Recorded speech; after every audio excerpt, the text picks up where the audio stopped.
AIDS పదం వింటేనే ఆమడ దూరం వెళ్లిపోయే వాళ్లను చూశాం. కానీ హెచ్ఐవితో బాధపడుతున్న 50 మంది అనాథలను అక్కున చేర్చుకొని ఆ అమ్మ పోషిస్తుంది, విద్యా బుద్ధులు నేర్పుతుంది.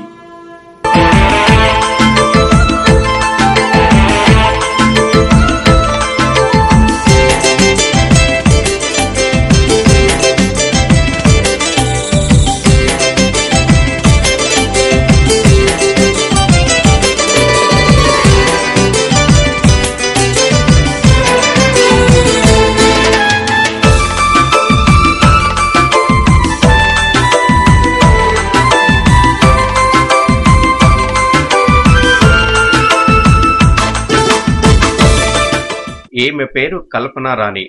ఏరోనాటికల్ ఇంజనీరింగ్ పూర్తి చేసింది. ఉపాధ్యాయుడు లక్ష్మయ్యను వివాహం చేసుకుంది. భర్తతో పాటు బదిలీ అయిన ప్రతి చోటుకు వెళ్లటంతో ఉద్యోగం చేయలేకపోయింది. ఇంకా పిల్లలు పుట్టకముందు భర్త లక్ష్మయ్య 11 ఏళ్ల హెచ్ఐవి సోకిన పిల్లాడిని తీసుకొచ్చాడు. ఆ పిల్లాడు ఏమీ మాట్లాడకుండా పడుకుంటే లేపి 2 బ్రెడ్ ముక్కలు పెట్టి పాలు పోసింది. అమ్మా, నేను ఇక్కడే ఉండిపోవచ్చా? ఆ మాటలకు తలడిల్లిపోయిన కల్పనా రాణి ఆప్యాయంగా దగ్గర తీసుకుంది. ఎయిడ్స్ బాధితులను ఎలా సంరక్షించాలో తెలుసుకుంది. ఎక్కడ అనాథ పిల్లలు ఉన్నారని తెలిసినా వెళ్లి తీసుకుని వచ్చేది. దీంతో కల్పనకు సరికొత్త సమస్య వచ్చింది. ఎయిడ్స్ అనాథ పిల్లలని తెలిసిన ఎవరూ ఇండ్లు అద్దెకిచ్చేవారు కాదు. 12 ఇళ్లు మారి ఇప్పుడు ఖమ్మం పట్టణం ముస్తాఫ్ నగర్ శివారులో ఓ ఇల్లు తీసుకొని హ్యాపీ హోమ్ పేరుతో ఆశ్రమం నిర్వహిస్తోంది.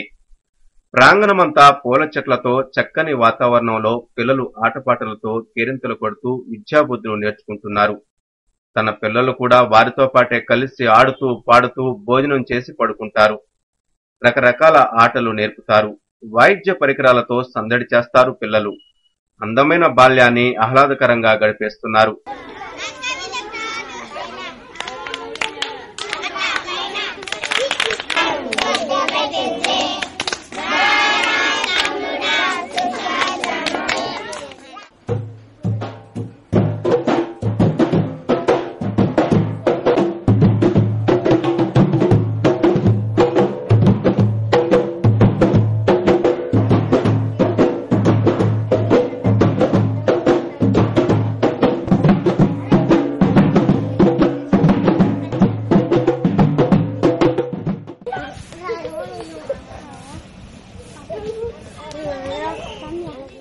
వంట కూడా కల్పనా రాణి స్వయంగా 2 వర్కర్లతో కలిసి చేస్తారు.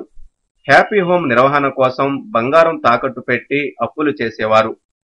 ప్రస్తుతం దాతలు సహాయం అందిస్తుంటే ఆర్థిక ఇబ్బందులు కొంతమేర తొలగిపోయాయి. ఇప్పటికీ ఇంకా తన బంగారు ఆభరణాలు బ్యాంకుల్లోనే ఉన్నాయని చెబుతారు కల్పనా రాణి. ఇప్పుడిప్పుడు జనంలో మార్పు వస్తోందని, తమను అర్థం చేసుకుంటున్నారని, అందుకే అభినందిస్తున్నారని చెప్పారు.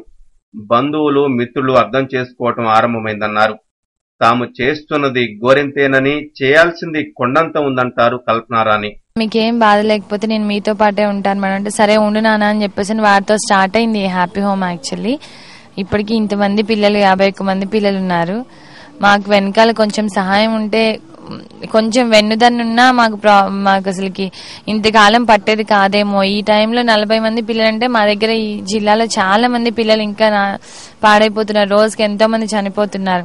50 మంది ఏంటి 5,000 మంది కూడా 5,000 మందిని కూడా చూడ్డానికి ఎంత ఓపిక ఇచ్చాడు. కానీ దేవుడు పరిస్థితి కూడా మాకు అనుకూలంగా ఉండాలి కదా. మేము తీసుకొచ్చి పిల్లలతో మనకి ఎంత పుణ్యం వస్తుందో, వాళ్ళతో పాటుగా వాళ్ళకి మంచి సేవ చేయకపోతే మనకి అంత వెనకాల శాపం వస్తుందని చెప్పేసి మా అభిప్రాయం. పిల్లలు చాలా హ్యాపీగా ఉంటారు ఇక్కడ. మీరు ఆల్రెడీ పిల్లల్ని చూసారు ఏ విధంగా ఉన్నారు అన్నది. గవర్నమెంట్ నుంచి కూడా మాకు ఏమన్నా, ఇక్కడికి వచ్చి నేను 6th ఇయర్ అవుతుంది. ఇక్కడ నాకు అన్ని సౌకర్యాలు ఉంటున్నాయి. స్టడీ కూర్చోబెడుతున్నారు, మంచిగా చదువు. ఇక్కడ ఆర్థిక సహాయం కూడా అందుతుంది. ఇక్కడ ఏ లోటు లేకుండా మమ్మల్ని అమ్మ నాన్న కన్నా ఎక్కువ చూసుకుంటున్నారు. తల్లిదండ్రులు లెక్కనే చూసుకున్నారు. నన్ను ఎంతో మంచిగా చూసుకున్నారు వీళ్ళు. అని ఎంతో మంచిగా సార్ మా మేడం గారు కూడా మా అమ్మమ్మ ఇక్కడ సార్ వాళ్ళ అమ్మ కూడా మంచిగా చూసుకుంది నన్ను. ఇక్కడ వాళ్ళందరూ మంచిగా చూసుకుంటారు. మా అమ్మమ్మ వాళ్ళు కూడా నన్ను వెళ్ళగొట్టారు.